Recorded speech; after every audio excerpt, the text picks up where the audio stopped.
कल GSSC CGL का answer के जारी करेगा आयोग, 10 दिनों के अंदर रिजल्ट। आज झारखंड कर्मचारी चयन आयोग यानी कि जीएसएससी की ओर से प्रेस कॉन्फ्रेंस किया गया। इस दौरान बताया गया है कि 21 और 22 सितंबर 2024 को ली गई जीएसएससी सीजीएल परीक्षा की आंसर की कल जारी कर दी जाएगी। वही 10 दिन के अंदर जीएसएससी सीजीएल का रिजल्ट जारी कर दिया जाएगा। शिकायत आई तो जांच कराई जाएगी। बता दें कि कुछ छात्रों की तरफ से आरोप लगाया जा रहा है कि इस बार भी पेपर लीक हो गया है। इस आरोप पर आयोग ने कहा है कि परीक्षा में किसी प्रकार की धांधली या पेपर लीक नहीं हुई है। प्रश्न पत्र कई चरणों में सील किए गए थे। परीक्षा पूरी पारदर्शिता के साथ हुई है। अगर कोई छात्र प्रमाण के साथ सामने आते हैं तो इसकी जांच करवाई जाएगी। अभी तक हमारे पास कोई अभ्यर्थी नहीं आया है। 21-22 सितंबर को ली गई थी परीक्षा। बता दें कि 21-22 सितंबर को जीएसएससी सीजीएल की 3 पाली में परीक्षा ली गई थी। परीक्षा वाले दिन करीब 8 घंटे तक इंटरनेट भी बंद कर दिया गया था। परीक्षा में 6,39,900 आवेदन प्राप्त हुए थे, जिसमें से 3,04,769 अभ्यर्थी परीक्षा में बैठे थे। परीक्षा 823 केंद्रों पर ली गई थी। झारखंड में बीजेपी लाएगी गोगो दीदी योजना। मैया सम्मान योजना को टक्कर देने की तैयारी। भारतीय जनता पार्टी राज्य में सरकार बनने पर गोगो दीदी योजना प्रारंभ करेगी। इसमें बालिका के जन्म के साथ ही मां और बेटी दोनों को सम्मान राशि देने का प्राविधान होगा। हालांकि सम्मान की राशि कितनी होगी, इसकी घोषणा अभी नहीं की गई है। इसकी जानकारी भाजपा के संकल्प पत्र में मिलेगी। इस स्कीम के जरिए भाजपा हेमंत सोरेन की मैया सम्मान योजना को टक्कर देने की तैयारी में है। असम के मुख्यमंत्री और झारखंड भाजपा के साथ चुनाव प्रभारी हिमंत बिस्वा शर्मा ने मंगलवार को इसकी जानकारी देते हुए कहा कि सितंबर महीने से ही इसके लिए भाजपा कार्यकर्ता लोगों के घर जाएंगे और फॉर्म भराकर संबंधित कार्यालय में जमा करेंगे। इसके साथ ही फूलो झानो योजना भी राज्य के महिलाओं की आर्थिक समृद्धि के लिए चलाई जाएगी। प्रधानमंत्री नरेंद्र मोदी इन दोनों योजनाओं समेत कुल 7 योजनाओं की जल्द ही घोषणा करेंगे। भाजपा के संकल्प पत्र में होगी पूरी जानकारी। हिमंत बिस्वा शर्मा ने कहा कि भाजपा इसी महीने अपना संकल्प पत्र जारी कर रही है। उसमें सभी योजनाओं को स्पष्टता से रखा जाएगा। उन्होंने कहा कि इन योजनाओं के लिए केंद्र सरकार अपना अंशदान राज्य सरकार को देगी। मैया सम्मान योजना को टक्कर देने की तैयारी। भाजपा इस योजना के जरिए हेमंत सोरेन की मैया योजना को टक्कर देने की तैयारी में है। इसमें मां और बेटी दोनों का लाभ देकर बाउंसर मारने की तैयारी में है। झारखंड में अगले 3 दिनों तक बारिश के आसार। जाने मौसम का ताज़ा हाल।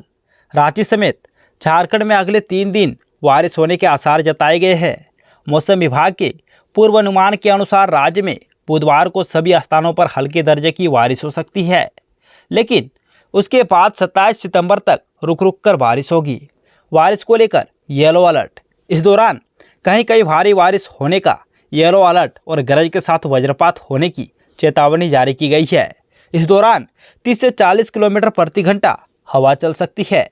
मौसम विभाग के अनुसार राज्य में 25 से 27 सितंबर के बीच पूरे राज्य में गहरे बादल छाए रहेंगे। राजधानी समेत विभिन्न भागों में हल्की से मध्यम दर्जे की बारिश होगी। 25 को राज्य के सभी स्थानों पर बारिश होने का अनुमान है। एक निम्न दबाव बनने की वजह से मौसम प्रभावित। मौसम वैज्ञानिक अभिषेक आनंद ने बताया कि बंगाल की खाड़ी में बने निम्न क्षेत्र के कारण यह आंध्रा से और ओडिशा के तटीय इलाकों की ओर बढ़ रहा है। इसका झारखंड पर भी असर पड़ेगा और अगले 3 दिन तक रहेगा। कहीं कहीं भारी बारिश हो सकती है। मौसम वैज्ञानिक के मुताबिक बंगाल की खाड़ी के मध्य हिस्से में एक निम्न दबाव बनने की वजह से झारखंड का मौसम प्रभावित होगा। वही अब तक की सबसे बड़ी खबर सामने आ रही है। झारखंड पुलिस बहाली में हो सकता है बड़ा बदलाव।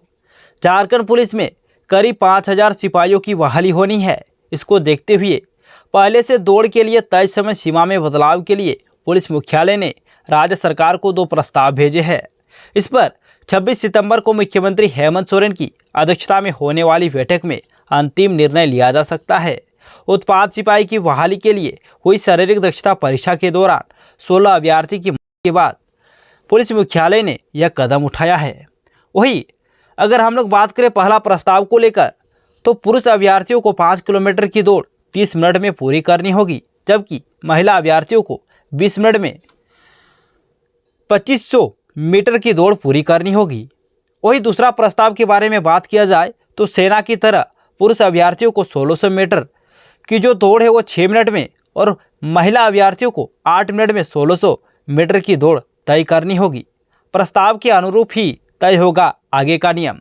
विभागीय अधिकारी बताते हैं कि सरकार के स्तर पर जिस प्रस्ताव को मंजूरी दी जाएगी उसी के अनुरूप पुलिस मुख्यालय नियम बनाकर गृह विभाग को भेजेगा। फिर गृह विभाग से अधिसूचना जारी होगी।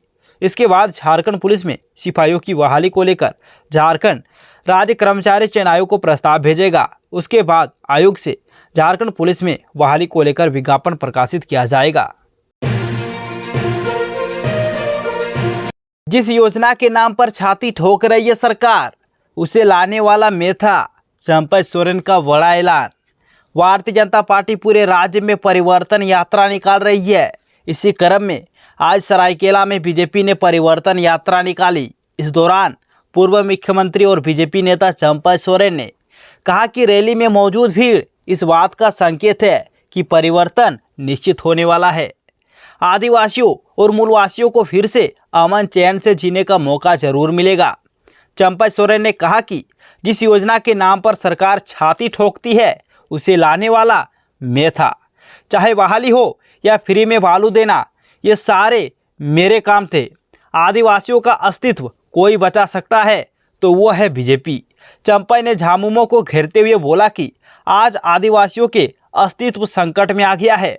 संथाल परगना के लोगों ने ब्रिटिश साम्राज्यवाद को स्वीकार नहीं किया, लेकिन आज उसी धरती में बांग्लादेशी घुसकर जमीन पर कब्जा कर रहे हैं और सामाजिक व्यवस्था को तोड़ रहे हैं।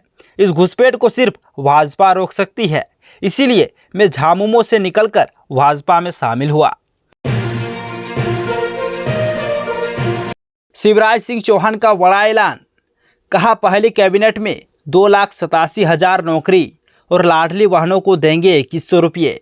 केंद्रीय कृषि मंत्री व भाजपा के झारखंड चुनाव प्रभारी शिवराज सिंह चौहान ने कहा कि झारखंड में यदि भाजपा की सरकार बनी तो यहाँ लाडली बहनों को प्रतिमाह 2100 रुपये मिलेंगे। उन्होंने कहा कि इतना ही नहीं, भाजपा की सरकार में पहली कैबिनेट की बैठक में ही 2,87,000 रिक्त पदों को भरने का निर्णय लिया जाएगा। भर्ती के लिए कैलेंडर तैयार किया जाएगा। शिवराज सिंह चौहान ने कहा कि भर्ती के लिए एक कैलेंडर तैयार किया जाएगा ताकि युवाओं को रोजगार के अवसर मिले। महिलाओं की सम्मान राशि के बारे में शिवराज सिंह चौहान ने कहा कि देश में जहां जहां भाजपा की सरकार है वहां यह सम्मान राशि दी जा रही है। मध्य प्रदेश में तो यह 20 वर्षों से जारी है। वही शिवराज सिंह चौहान ने हेमंत सोरेन पर बोला हमला। इस दौरान शिवराज सिंह चौहान ने हेमंत सरकार पर तीखा हमला किया। कहा कि हेमंत सरकार विधानसभा चुनाव के 3 माह पूर्व मैया सम्मान योजना लाई। सवाल है कि राज्य सरकार बीते 4.5 साल तक क्या कर रही थी। केंद्रीय मंत्री ने संथाल परगना में घुसपैठ के मुद्दे पर भी जेएमएम की अगुवाई वाली राज्य सरकार को घेरा। कहा कि जेएमएम अर्थात जुल्म, मर्डर और माफियागिरी है। इस सरकार से राज्य का भला नहीं हो सकता है। शिवराज सिंह चौहान का बड़ा ऐलान। हेमंत सरकार ने 42,964 सहिया को दिया बड़ा तोहफा। अब 4,000 रुपये मिलेगा मासिक मानदेय। झारखंड में राष्ट्रीय स्वास्थ्य अभियान के तहत कार्यरत 42,964 सहिया को अब विभिन्न कार्यक्रमों में मिलने वाली प्रोत्साहन राशि के अलावा 4,000 रुपये मासिक मानदेय मिलेगा। हेमंत सरकार ने मानदेय की राशि 1,000 रुपये बढ़ाने का निर्णय लिया है। इसमें अब राज्य सरकार अतिरिक्त मानदेय के रूप में 2,000 रुपये प्रत्येक सहिया को प्रदान करेगी। स्वास्थ्य विभाग ने इस संबंध में आदेश जारी कर दिया। सहिया को राष्ट्रीय स्वास्थ्य अभियान के तहत 2,000 रुपये मानदेय निर्धारित है। राज्य सरकार अतिरिक्त मानदेय के रूप में 1,000 रुपये प्रदान करती थी। इसे ही बढ़ाकर अब 2,000 रुपये करने का निर्णय लिया गया है। इसके राज्य सरकार पर प्रतिवर्ष 10,311.36 लाख रुपये अतिरिक्त बोझ पड़ेगा।